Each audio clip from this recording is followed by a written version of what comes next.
सुनील जी, आजकल खूब भागदौड़ हो रही होगी, चुनाव सर पर है, दिन रात एक कर रहे होंगे। क्या लगता है मिशन 24 के लिए मिशन 80 के रास्ते से जो होकर रास्ता गुजरता है, कितनी तैयारी आप लोगों की? भारतीय जनता पार्टी हमेशा और कार्यकर्ता हमारे जो देशभक्त कार्यकर्ता है वो हमारे 24 घंटे जैसे ब्लैक कैट कमांडो की तरह होते हैं। वो इसी प्रकार से हर वक्त चुनावी तैयारी के लिए तैयार रहते हैं। हमें तैयारी करने की आवश्यकता पड़ती ही नहीं।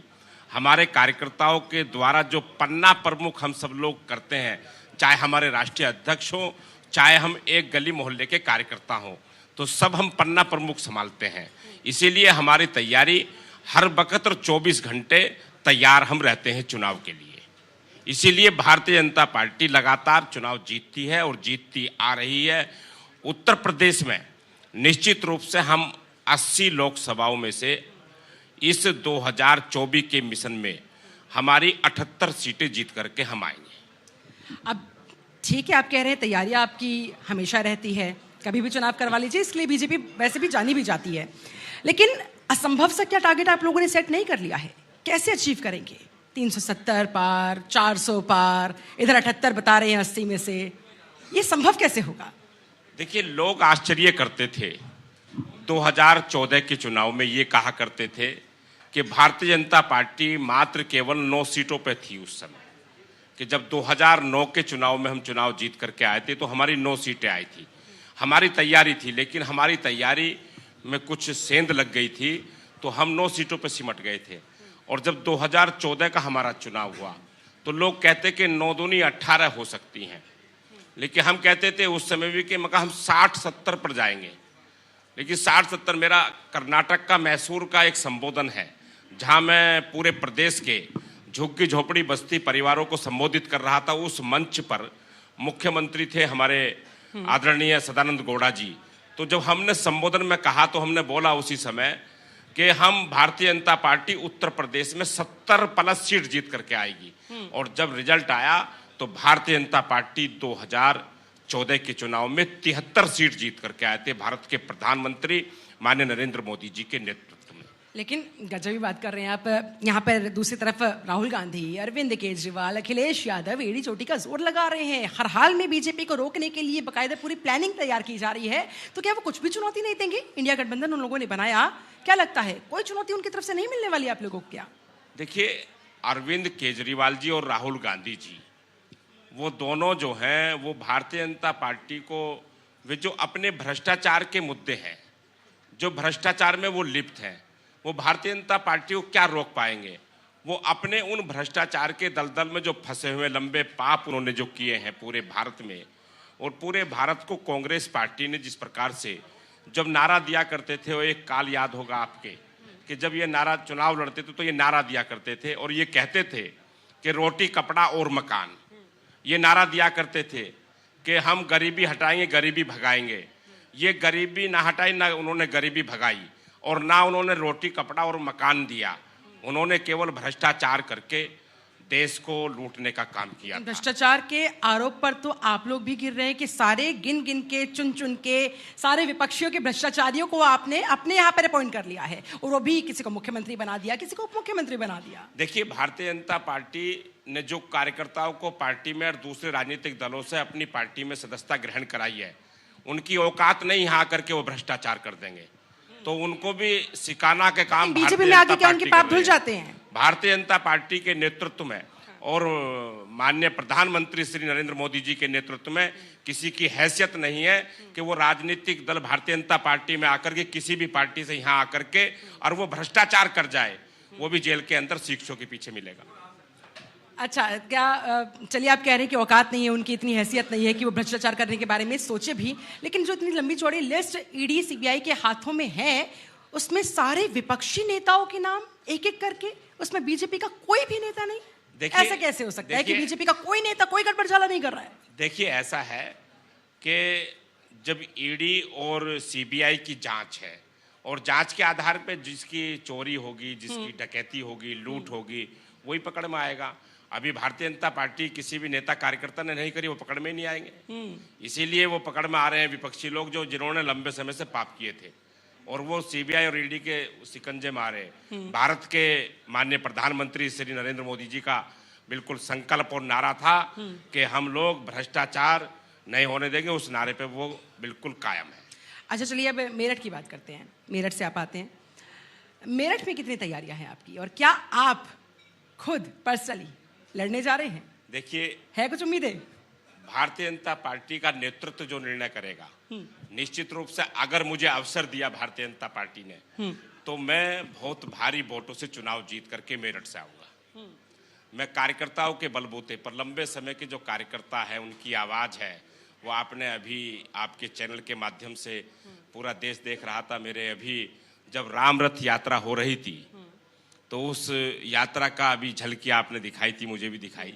अभी 10 दिन तक मैं उस यात्रा में लगभग 491 किलोमीटर पैदल चला हूं, उस यात्रा को लेकर के पूरी लोकसभा में 5 विधानसभाओं में। तो निश्चित रूप से अगर मेरा नेतृत्व मुझे निर्देश करेगा तो मैं चुनाव लड़ूंगा और जीत करके आऊंगा। लेकिन बेस क्या है आपका, आधार क्या है आपका? क्या लगता है सबसे स्ट्रांग पॉइंट क्या है आपका कि उसके आधार पर आपको टिकट भी मिल जाए और आप जीत का ये जो दावा कर रहे हैं वो भी सार्थक हो जाए? सबसे पहला मेरा आधार है, मैं कार्यकर्ता हूं, ये मेरा आधार है। दूसरा आधार मेरा वहां मेरठ में, मेरठ ही नहीं उत्तर प्रदेश और देश में झुग्गी झोपड़ी बस्ती और गरीब परिवारों के लोगों के लिए बहुत लंबे समय से काम करने का, जो लोग शोषित थे, पीड़ित थे, उनकी आवाज बन करके मैं उनकी आवाज बना और उनको मैंने न्याय से लेकर के, और उनको जहां वो झुग्गी झोपड़ी बस्ती में थे, भारत के प्रधानमंत्री श्री नरेंद्र मोदी जी के नेतृत्व में जो प्रधानमंत्री ग्रामीण आवास और शहरी आवास योजना जो चली थी, मैं उनको चुन चुन करके उनको छत लगवाने का काम मैंने वहां करने का प्रयास किया। और जो भारत के प्रधानमंत्री श्री नरेंद्र मोदी जी के नेतृत्व में जो योजनाएं चलाई गई थी और उत्तर प्रदेश सरकार की जो योजनाएं थी उनको घर घर तक ले जाने का कार्य किया था, वो बड़ा आधार आपने है। सही कहा, झुग्गी झोपड़ी आंदोलन का आप हिस्सा रहे, बहुत लंबा चौड़ा आपका संघर्ष रहा है।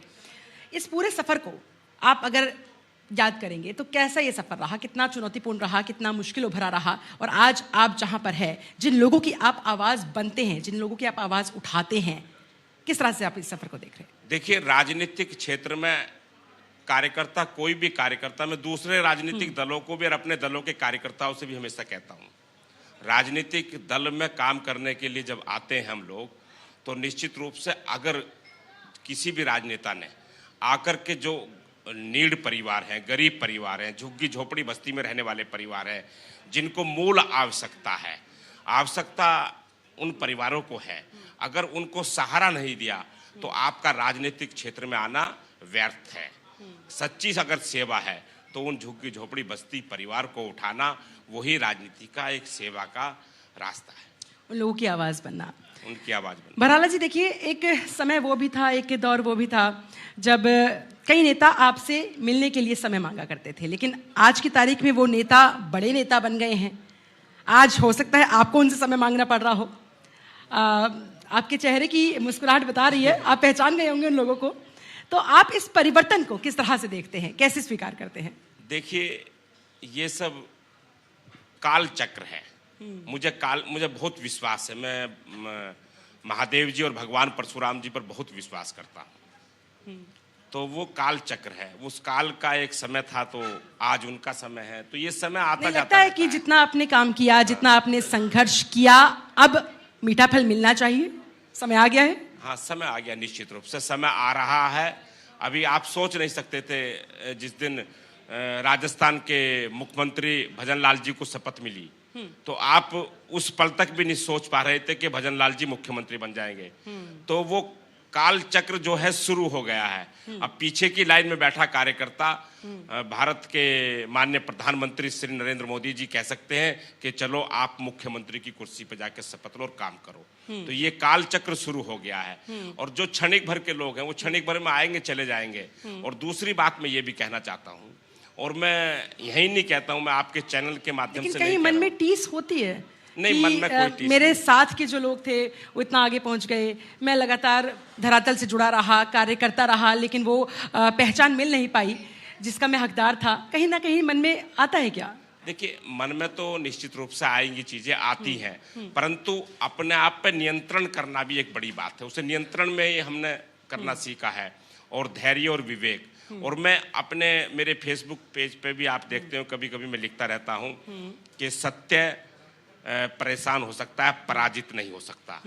तो उसकी जो आत्म संतुष्टि है, जो धरातल पर काम करने की जो आपके अंदर जो आत्म संतुष्टि मिलेगी, तो वो उसकी संतुष्टि उस क्षणिक भर में जो आपको राज सत्ता मिल जाएगी, उससे नहीं मिलेगी। और जब ये मिलेगी तो लंबी चलेगी। वे लोग आएंगे तो क्षणिक भर के लिए रहेंगे, और हम लोग चलेंगे तो लंबा चलेंगे। चलिए, लंबी पारी की तैयारी के साथ आप लोग मैदान में उतरने जा रहे हैं इस बार। लेकिन भराला साहब, अब देखिए, लोकसभा चुनाव सर पर हैं। 22 में आपको जबरदस्त प्यार मिला, लोगों का भर भर के आशीर्वाद मिला। अब कहते हैं ना, जितनी बड़ी जीत उतनी ज्यादा चुनौतियां भी और उतनी ज्यादा जिम्मेदारियां भी। आप लोगों से उम्मीदें भी कई गुना ज्यादा बढ़ चुकी हैं। राम मंदिर बन चुका है, बहुत सारे ऐसे वादे जो भारतीय जनता पार्टी ने किए थे वो करके भी दिखाए जा रहे हैं पूरे। तो अब आपको क्या लगता है कि राम लहर पे वोट मिलेगा इस बार, या विकास के नाम पर, जो आपका सबसे बड़ा एजेंडा रहा है? और अगर विकास के नाम पर, तो राम मंदिर को क्या भुनाने का जो आरोप आप लोगों के ऊपर लग रहा है, विपक्ष की तरफ से जो लगाया जा रहा है, उसमें कितनी सच्चाई है कि राम मंदिर के भरोसे इस बार आप जीतने वाले हैं? ये तो आपको काम कुछ किया नहीं आप लोगों ने, मतलब ये तो आपको भी लगता होगा, और ये महसूस भी हो रहा होगा कि किस प्रकार का वातावरण है। अभी जनता के बीच में जो वर्तमान का वातावरण है, वो भारतीय जनता पार्टी की ऐतिहासिक लहर है अंदर खाने। वो लहर इसलिए है कि जब विपक्षी पार्टी, हमें याद है, हमसे भी सवाल करते थे, और आप विपक्षी पार्टियों के जो प्रश्न आपके पास आते थे, उस प्रश्नों के माध्यम से आप हमसे प्रश्न किया करते थे और पूछते थे हमसे भी कि राम मंदिर कब बनाओगे। आप पूछते थे हमसे कि धारा 370 कब हटाएंगे। तो जनता के बीच में हम उन बातों को, ऐसे ऐसे मुद्दों पर हम बोलते थे, बात करते थे और कहते थे। हम आज से नहीं, लंबे समय से हम इस बात पर तर्क कुतर्क करते थे। मैंने कहा तारीख भी बताएंगे और धारा 370 भी हटाएंगे और सीए भी लागू करेंगे, सारी चीजें हम करेंगे। जो हमने वादे किए हम सब एक एक चीज करेंगे, हम रुक ही नहीं सकते। हम जितने वादे इस देश के और राष्ट्र के हित में हमने वादे किए थे, उन वादों को हम निश्चित रूप से पूरा करेंगे। और वे जो जनता के बीच में हमने वादे पूरे किए हैं, तो अब जनता हमसे बहुत प्रसन्न है, खुश है, उनके अंदर खुशी की लहर है। तो वो हमसे पूछते थे कि आप चुनाव में आ जाते हो हर बार, आप, क्योंकि चुनाव की प्रक्रिया है, कभी विधानसभा चुनाव में जाना है, तो कभी लोकसभा के चुनाव में जाना है, तो कभी पंचायत में जाना है, तो कभी नगर निकाय में जाना है। तो वहाँ पूछती थी लोग हमसे कि भाई मंदिर कब बनाओगे। तो आज उनके वादे पूरे हो गए। अब पता क्या नारा देते हैं, अभी जब हम राम रथ यात्रा चल रही थी तो वहाँ का, तो वो कहते कि कसम राम की इन्होंने खाई थी, मंदिर वहीं बनाया है। तो लोग अब ये कहने लगे हैं, पहले तो हम कहते थे कि कसम राम की खाएंगे, मंदिर वहीं बनाया है। अब हमारा दूसरा नारा हो गया कि कसम राम की खाई थी, मंदिर वहीं बनाया है। मंदिर तो बना दिया, काम भी आप कर रहे हैं, लेकिन तानाशाही के आरोप आपका पीछा नहीं छोड़ रहे, कभी किसी के सुनते नहीं है। नहीं, कोई तानाशाही नहीं।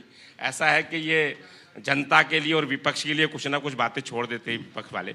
अब उन पे अपने आप पे संघर्ष तो हो नहीं रहा, वो घर से निकल नहीं पा रहे, एसी से निकल नहीं पा रहे, सड़कों पे लड़ नहीं पा रहे। आ तो गए। अगर वो भारत जोड़ो न्याय यात्रा राहुल गांधी ने शुरू कर दी। मैं उन्हें बधाई देता हूं कि वो अच्छे से लड़े और भी मजबूताई से लड़े, और उसका अनुभव ले जनता में कि संघर्ष का कैसा अनुभव होता है। हम लोग तो खूब जेल की यात्राएं करते थे, अस्पतालों में पड़े रहा करते थे, तो वो और भी लड़ाए, मजबूताई से लड़ाए। निश्चित रूप से अगर वो अच्छे लड़ेंगे तो फल मिले, क्या पता उनको। बिल्कुल है, जाहिर तौर पर आपकी तैयारियां पूरी तरह से मुकम्मल आप कह रहे हैं। अब राहुल गांधी की एक बार फिर से बात करते हैं। देखिए, भारत जोड़ो यात्रा उन्होंने पहले की थी, अच्छा खासा परिणाम भी देखने को मिला था, काफ़ी हद तक लोग उनके साथ हुए थे, और उसका जो चुनावी नतीजा था उसमें भी उसकी झलक देखने को मिली थी।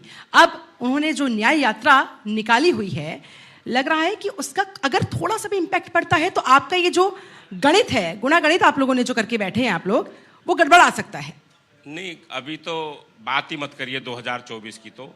और मैं आपके माध्यम से कहना चाहूँगा कि राहुल गांधी जी को भी कहिए कि वो 2000 यानी कि 34 में सोचें, जा करके थोड़ा बहुत सोचें कि लड़ाई में हम आएंगे, संघर्ष में हम आएंगे, क्योंकि अभी लंबे संघर्ष की आवश्यकता है।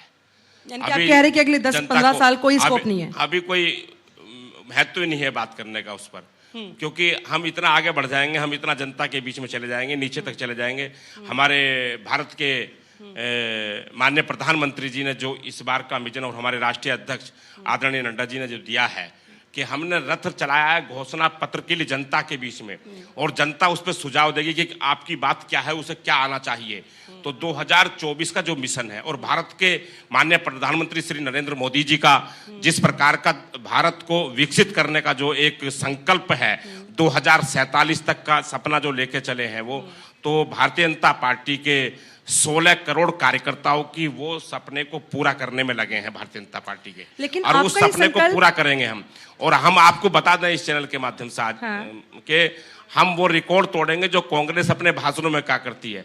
भारतीय जनता पार्टी उस रिकॉर्ड को इस बार तोड़ेगी कि भारतीय जनता पार्टी 303 की जगह 403 पार हम करेंगे इस बार। चलिए, ये तो देखिए आने वाला वक्त बताएगा, लेकिन आपने जिस संकल्प की बात की, क्या ये संकल्प बिना किसानों के पूरा हो सकता है, बिना युवाओं के पूरा हो सकता है, जो बेरोजगारी की वजह से आप लोगों से नाराज बैठे हैं? नहीं, देखिए ऐसा है कि भारत के प्रधानमंत्री और हमारे राज्यों के मुख्यमंत्री इस बात को भी एक प्रयास कर रहे हैं उनके बीच में देने का कि जो किसान परिवार हैं, आज किसानों के बीच में जब 25 रुपए प्रति क्विंटल गन्ने का मूल्य बढ़ाना कोई छोटी बात नहीं है। अभी किसी सरकार का इतिहास उठा करके बताइए मुझे 1952 के बाद में अब तक का। और दूसरा मैं आपसे पूछना चाहूँगा इस बात को कि जब किसानों का आज भारत के माननीय प्रधानमंत्री जी के द्वारा कि आप 6,000 रुपये प्रति वर्ष किसान निधि के माध्यम से उसके घर सीधा उसको जा रहा है, तो ये किसानों की चिंता करने वाले हमारे माननीय प्रधानमंत्री श्री नरेंद्र मोदी जी तो हैं। फिर किसान सड़कों पर क्यों हैं? किसान सर्वोपरि है और किसान अन्नदाता है और किसान हमारे साथ है। किसानों की अगर कोई चीजें हैं, ऐसी कोई मांग है, वो आ रही है, उस पर लगातार हमारे भारत के कृषि मंत्री श्री अर्जुन मुंडा जी उस पर विचार कर रहे हैं, बात कर रहे हैं लगातार, और उसका बातों के माध्यम से हल हो जाएगा। विपक्षी पार्टियां चुनाव के समय में चुनावी रोटी सेकने के लिए वो किसानों को उकसाने का जो काम कर रहे हैं, वो उनका सपना ये पूरा नहीं हो सकता किसी भी कीमत। ठीक है, लेकिन अगर आपको वाकई में समाधान करना होता तो शायद आपको लगता नहीं अब तक हो चुका होता। एक बार ऑलरेडी आंदोलन कर चुके हैं किसान, फिर से आंदोलन पर बैठने के लिए अगर मजबूर हो गए हैं, और कई राउंड्स की अब भी बातचीत हो चुकी है, और अब से थोड़े ही दिनों बाद फिर आचार संहिता लागू हो जाएगा, आप लोग अपनी अपनी मजबूरियां गिनवाने शुरू कर देंगे। देखिए अब तो कुछ हो नहीं सकता, तो किसान बेचारा जाए तो कहां जाए, उसकी सुनवाई कब होगी? देखिए, किसानों के लगभग जितने भी उनके मुद्दे आए थे, अभी लगभग 2 दर्जन लगभग मुद्दे उनके थे, उन पे सब पे सहमति हो गई है। एक आध मुद्दा छूटा है, वो भी पूरा हो जाएगा, और जल्दी आपके बीच में एक घोषणा होने वाली है कि किसान खुद भारत के प्रधानमंत्री जी का अभिनंदन स्वागत करने वाले हैं। चलिए ठीक है, और ऑडियंस से भी कुछ सवाल यहाँ पर लेना चाह रहे हैं। मैं आती हूँ, मुझे बिल्कुल बिल्कुल सर, पहले आप अपने सवाल दोहराइए। ये खुल गया क्या? अच्छा, मैं पंडित जी आपसे एक सवाल पूछना चाहूँगा कि निश्चित बात है, मैं आपके साथ इत्तेफाक रखता हूँ, पूरा देश इत्तेफाक रखता है कि किसान भाई हमारे अन्नदाता हैं, हम उनको नमन करते हैं। सवाल ये पैदा होता है कि जब आप उत्तर प्रदेश से आ रहे हैं, और मैं अभी पंजाब में था 1 महीना, तो वहाँ माहौल अलग है, तो आप ये कैसे यकीन दिलाएंगे लोगों को इस लोकतंत्र के महापर्व में, अब तो कुछ दिन दूर रह गया, ये दस्तक दे रहा है चुनाव बड़ा वाला, कि यहाँ पर किसान बाकी राज्यों में भी है और बाकी जो राज्यों के किसान हैं वो आक्रोशित नहीं है, वो संतुष्ट हैं।